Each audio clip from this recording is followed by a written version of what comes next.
That's going to be, just way too much, especially for the system. So basically just putting in the contract language directly that is the justification for the SPRS account, and then you'll complete the agreement by sending it off, and then you'll receive approval for your account after completion via email.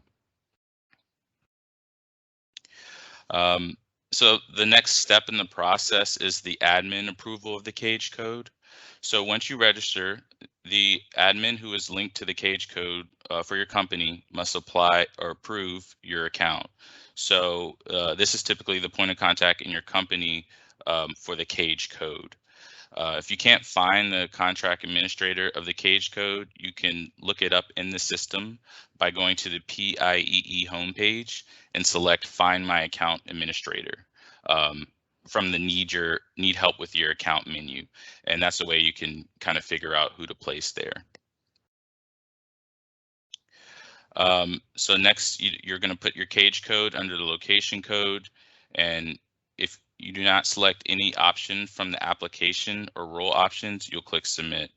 And the next screen will populate who the administrator of the CAGE code is, and then you'll contact the administrator for the account approval. Once you've successfully created your account, the account is approved by the CAGE code administrator, you're ready to submit your score. And this is sort of the process of submitting your score, which we get most of our questions based around, first one is, how do I submit my self-assessment score? So again, referring to these slides, you can see where to log in. You're going to select the SPRS icon once you log in and select the NIST SP 800-171 assessment from the options. You'll need to select the company name at the desired level, which would most likely be basic, unless your company went through an audit with government personnel.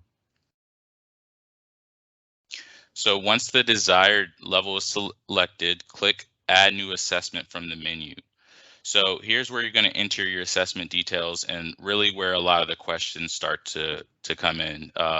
Your assessment score is based on the previous NIST 800-171 assessment or CMMC readiness assessment that you've had, and it's using the DIBCAC scoring methodology in order to populate this score for you. So if once you've entered in these details of assessment date, the assessment score, and the plan of action completion date, which is when you expect to address all of the not implemented or partially implemented findings from the assessment, when you expect to get that perfect 110. So you have successfully submitted your assessment score, meeting under the requirements under the DFARS rule once you enter in this information.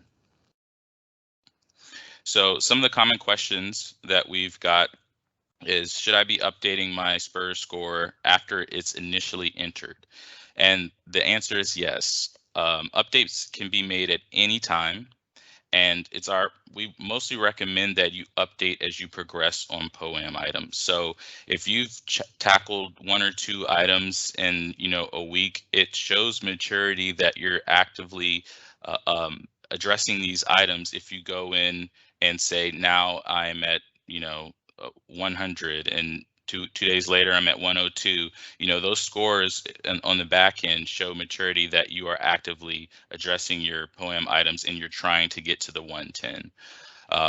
Most DIB vendors seem to update every 6 months or so, so it's more of a bulk update, but there's no wrong way to show updates on your score. Another one is, how do I calculate my self-assessment score? So as I mentioned previously, you're going to use the DoD DIBCAC NIST 800-171 assessment methodology. There's tools and spreadsheet templates that can automatically calculate the score based on the status set for each of the controls. With this slide deck after the Lunch and Learn, we're going to also send out a free Excel tool that will calculate your score based on the status of your control. So if you have a control requirement and it's implemented that score will give a 5 or a 1 or a 0, and you can calculate that score based on the status. So after the entirety of the statuses have been addressed, then you have your total score, and that's the score you'll enter in to the SPRS system. So a couple things to be aware of. In the NIST 800-171 security requirements, there's a couple of controls that allow for partial credit. And based on your use case, you can have a score of 1, -3, or -5. So one of those being multi-factor, there is a requirement that you can have partial credit for, and so your score can change a little bit depending on implementation. That NIST 800-171 controls have varying weights. So there will be some that are weighted higher, or some that impact more, and those are the ones you really want to address, the ones that are weighted pretty high. You can kind of see in the methodology which controls have higher weightings and which ones have lower. All the controls that are fully implemented get a score of 1. Some controls that are not fully implemented may have a score of either -1, -3, or -5. That's where the calculation is going to start.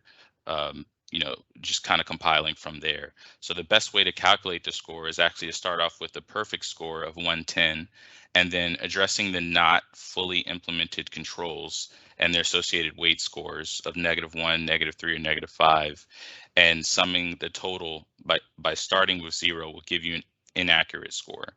So you really want to make sure that using a spreadsheet or using some kind of tool to help you get the correct calculation before entering, you take a lot of priority for doing that, because that's going to be really important as you enter that score.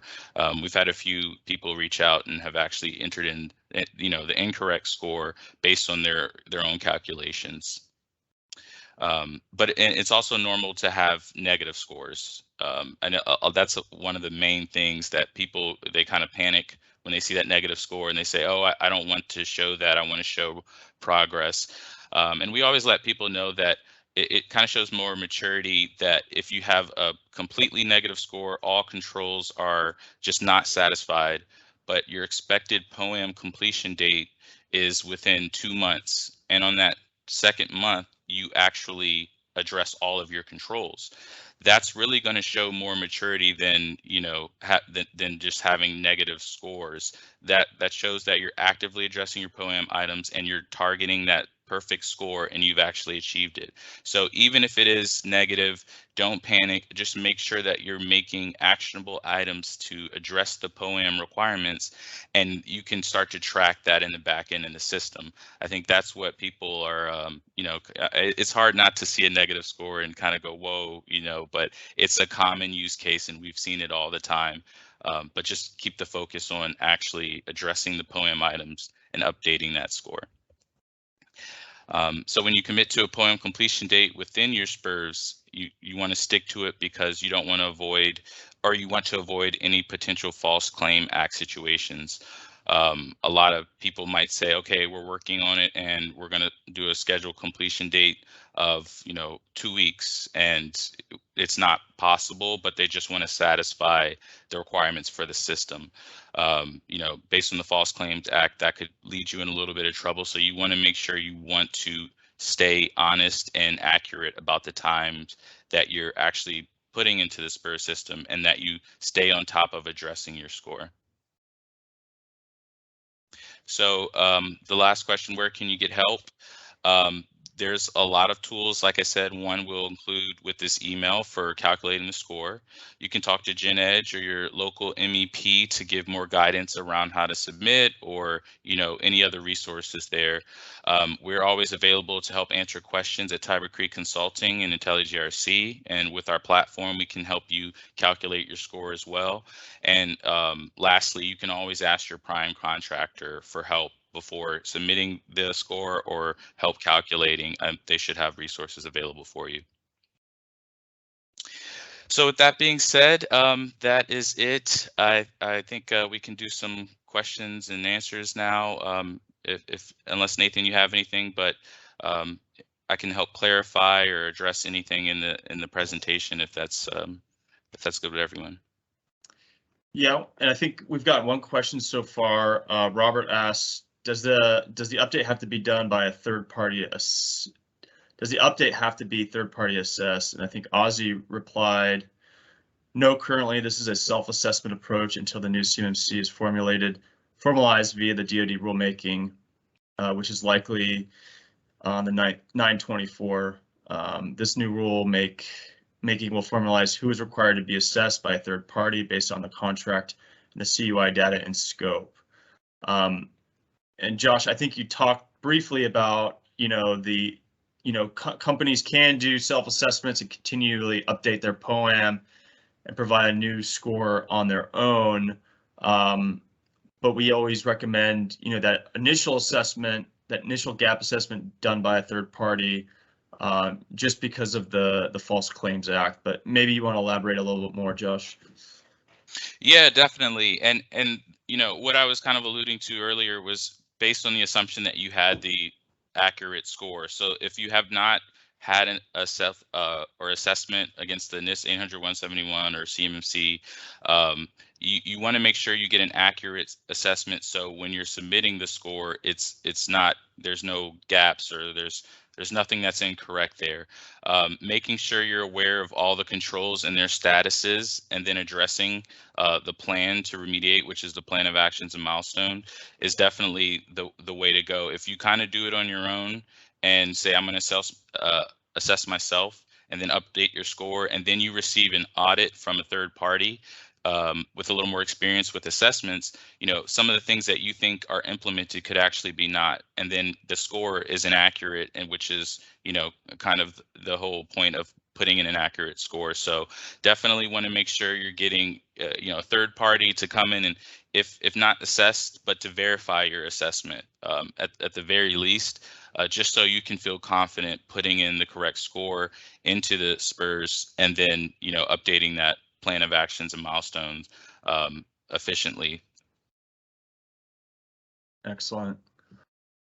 Yeah, if anybody has any questions, please enter them into the chat. One question I've heard a lot of is, DoD's recently come out and said maybe companies will now have to do a formal audit with a C3PAO, where previously they said it was going to be a self-assessment. Josh, maybe you want to clarify some of that, as well as, if there are self-assessments going to be available, is the goal really just to get 110 SPRS score? Is that what DoD is really looking for? Yeah, I think that, before the SPRS came out, there was just a lot of self-assessments and people saying that they have a perfect score. And the reason for implementing this is to make sure that, one, you're staying on top of the items that you're tracking in your POAM, and your score, you're trying to achieve that perfect score. With compliance, it's hard because, what's compliant right now might not be compliant in 10 minutes. So the score is actually hard to achieve always, but as long as you're staying on top and maintaining it, I think that's the goal. So the way we kind of take the approach is, there could be, third parties that come in the future once they, finalize everything, that perform the assessment, or it could be another self-assessment, but we just want to make sure that everyone stays audit ready. So if it's our own self-assessment or third party or, DCMA, whoever's performing the assessment, we're going to be ready on our end by staying aware of the task at hand, making sure we're satisfying all the control requirements. And that way, when the time comes and they finalize it, or whichever approach, you don't have to really change or worry about anything because you're good to go. So that has been the sort of the updates lately, is that perhaps there'll be the third party assessments, but there's been so many changes here, it's hard to know until they're final. And so that's the approach we're taking.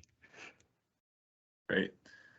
And Robert, I see your question about, will this presentation be made available? Yes, we will be sending out Joshua's slides, as well as, I think, the SPRS workbook. Is that correct, Josh? Correct. It's just a spreadsheet that once you change the status of control, it'll calculate your score and give you the sum at the bottom. So if you already have an assessment and you can use that score to just calculate in the spreadsheet, it'll give you your score, and that way you can have it for free. There's other tools as well that are out there, but just wanted to make sure everyone has something to have a starting point. Excellent. Yeah, so we will send both of those out, and then we'll post the video probably on our LinkedIn page, so people can watch it who are not able to make it today. We'll continue to plan to do these quick lunch and learns. We think that they're valuable for small businesses across Virginia to just kind of get these nuggets of information to help them with the CMMC process. So we'll do one in March, and that topic has not been set yet, but we'll be releasing it soon. But really, just opening up, is there any other questions for Josh while we have him on the line? Josh is, I think you've probably worked with over 300 companies across Virginia and helped them with getting the SPRS score entered. So he's definitely one of the best assets we have here to lean on when it comes to being confident and providing good information about the SPRS process. Yeah, and I also have put my contact information on the screen. So if you think of a question later and you just want to reach out and ask, always feel free. We're always open to help in any way we can. Great. Well, I'm not seeing any other questions, but I think we can probably take this offline and maybe answer questions via email or set up a phone call. So, Josh, thank you for your time. Thanks everybody for joining this month's Lunch and Learn, and we look forward to seeing you next month. All right. Thanks so much for having me. Take care, everyone. Thanks, Josh. All right. Bye.